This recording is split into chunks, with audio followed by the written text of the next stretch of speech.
why you put Rain to one side, Right. and have this new character, Ben Treven. Right. Treven? Treven. Treven is how I say it, but Treven. I don't. Hey, That's don't the way give I up, hear huh? it, but I'm not necessarily the authority on these things.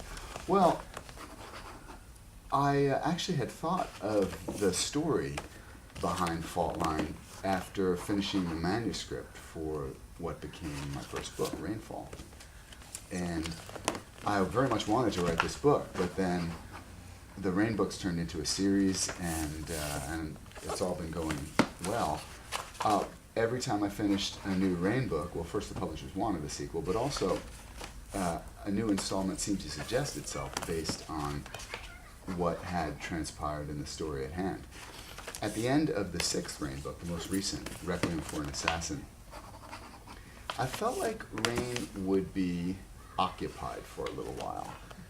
If there's a question, I think, that drives the Rain series, and the question is there a possibility of redemption for someone who has done the things that Rain has done? Right. This is very much on Rain's mind. Even though he doesn't necessarily think of it in those terms, it's very much on his mind, and until that question is answered, there will be life in the character and life in the series, I'm sure.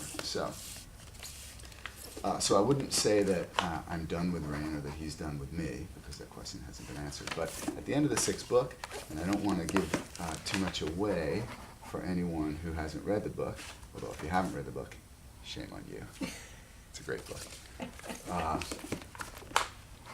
Rain is in a place where he gets really messed up in that book, in a lot of ways, psychologically, soul damage. But he's got a way of trying to work on it now.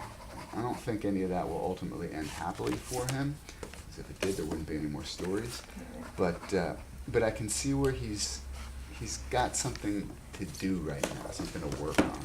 And it just created a space for me to get back to these characters that I'd thought about and who have been on my mind ever since.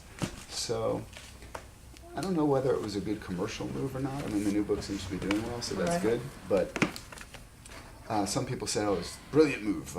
People who've heard good things about you but had been a little reluctant to read the Rain books because they didn't want to get into a 6-book series. It seems like a big commitment.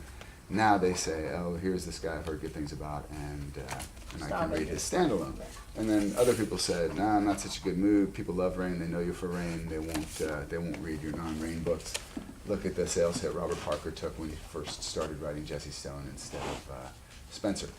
So Everybody has an opinion. yeah, everybody's got an opinion. In the end, I think what works for me is if the story interests me enough and I'm passionate about writing it, then I just want to write it, and we'll find a way to make it work.